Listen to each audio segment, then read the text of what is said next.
Our modern renditions of the past do tend to make choices that appeal to the modern beauty standards, even when it's not historically accurate. French Queen Marie Antoinette was a great beauty of her time, but whenever she's portrayed on media, they snatch that jawline. We don't have as clear a picture of Cleopatra, but we can trace her family line and get an idea. And in none of those ideas does she look like Elizabeth Taylor. For Helen of Troy, the face that launched 1,000 ships, she's been depicted for generations, and the changes are clear. Ancient Greek beauty, 1800s German version, modern Hollywood version. Men are less often targeted of beauty standard revision like this, but even they're not untouched by it. If William Shakespeare is going to be our lead in this film, he's got to have a full head of hair. Sure, 29-year-old Angelina Jolie can play the mother of an actor who's 1 year younger than her. Created a little bit of a creepy atmosphere, but what was the alternative? To have an older lady on screen? Making depictions of the past meet modern beauty standards is not only a Western phenomenon. Here is Wu Zetian. She was the only female emperor of China, and it's an amazing story that needs to be told. But when it is, she looks more like this. I get it. People like to see pretty faces on screen. That's why you're watching this video. Okay, I'm asking to be roasted, but I get it. There's a lot of money involved in these big productions, and they want to give the people what they want. And in a cutthroat industry like acting, actors will take any opportunity they have that can give them a little bit of an edge. Sometimes they find great actors who look a lot like the character they're portraying.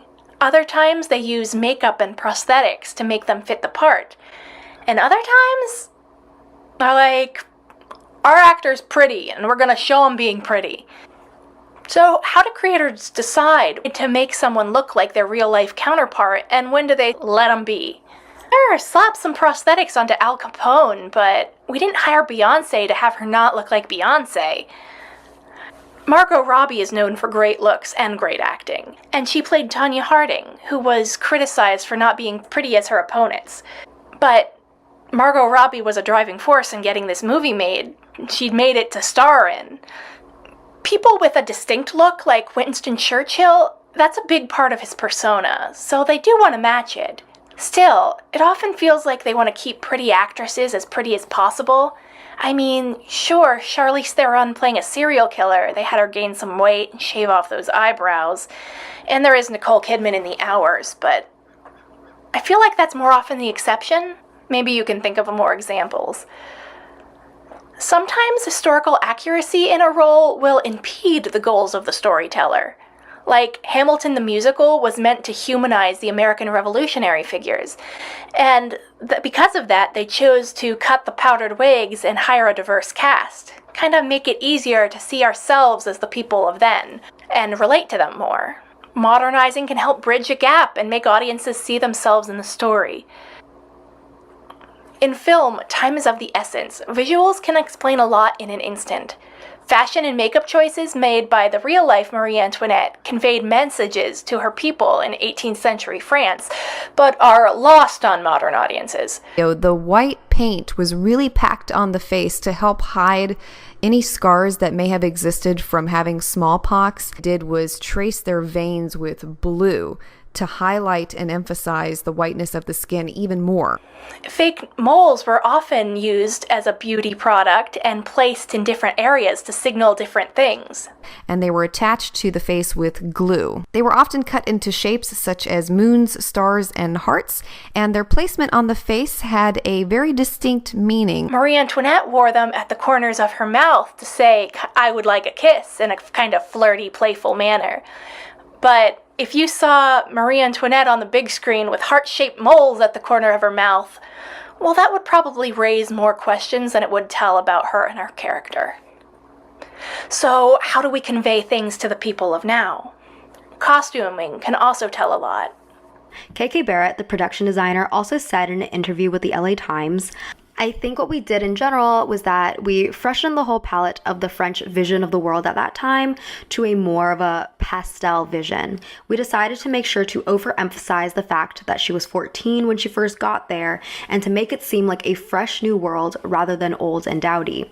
According to Coppola herself, she was trying to make the movie seem normal versus a stiff period movie.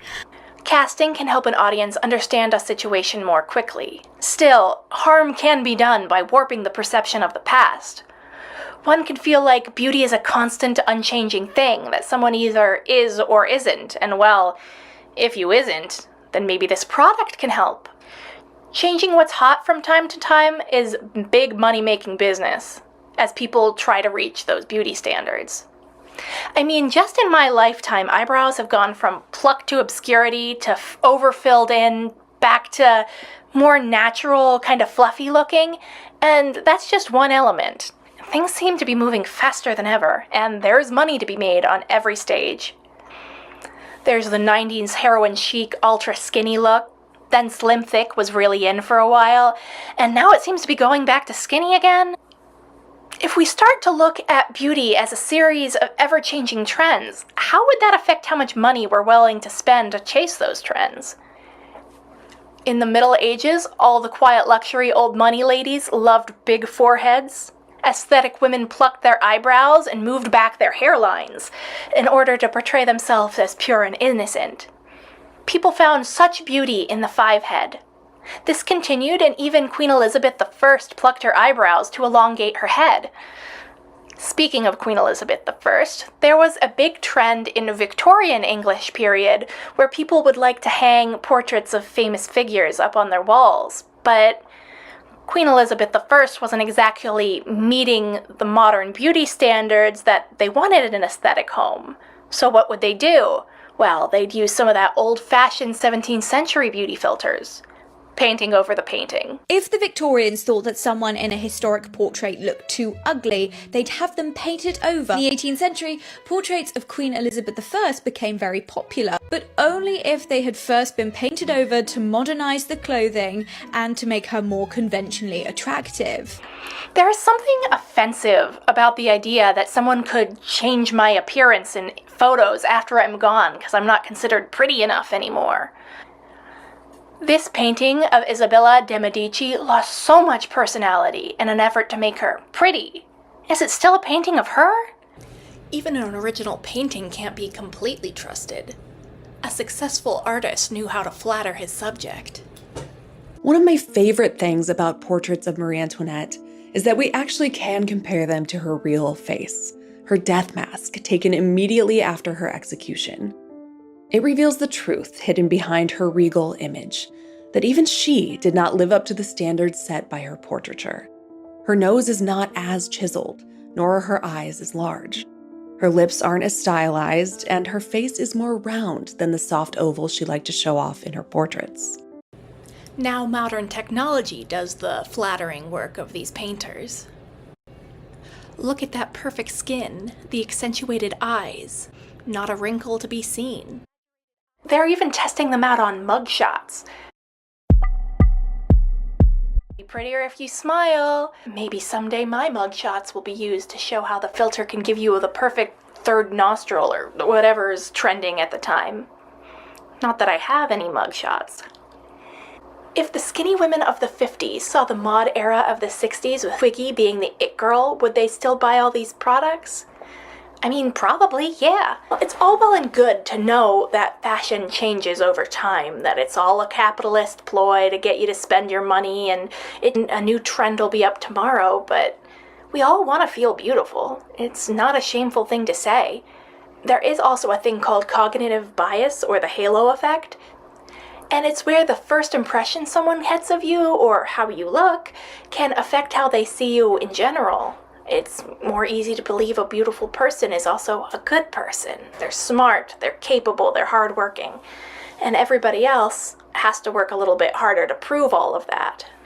Being pretty makes it easier to be accepted into a group, find a partner, get a promotion.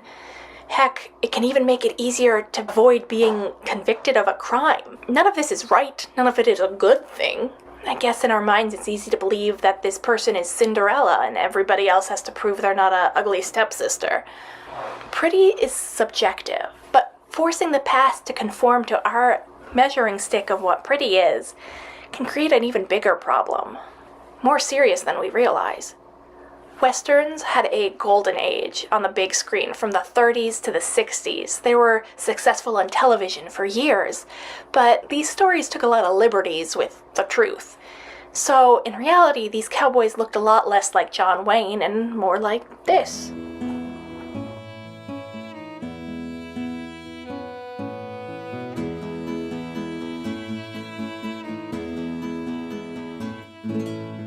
When we change our history to suit modern purposes, the truth is lost. And in a lot of times, our understanding of where we come from. We can form a sense of national identity based on lies, and minorities are often cut from the family stories. What did Victorian England look like according to the media?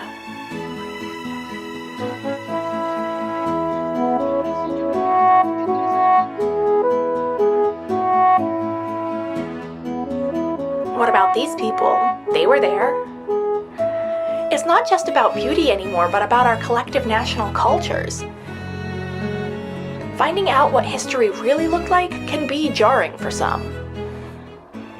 In the early 1900s, the body of a man from the 9th millennium BC was found in Cheddar Gorge in Somerset, England.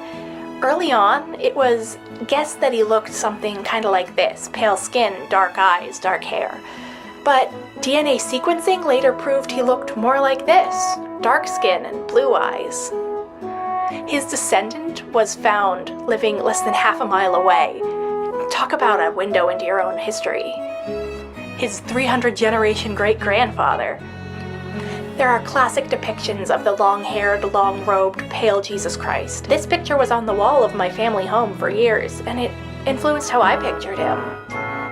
A lot of these were based on Roman Empire, popularized in the Renaissance period, but he was portrayed by different cultures all over the world for generations. And a forensic anthropologist analyzed Galilean skulls of men of that time period and created something that looks more like this.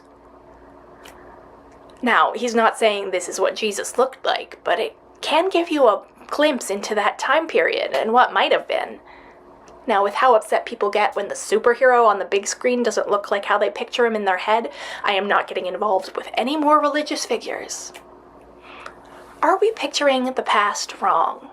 If King Arthur exists, it would have been in a time before the knights in shining armor. That armor would have been leather.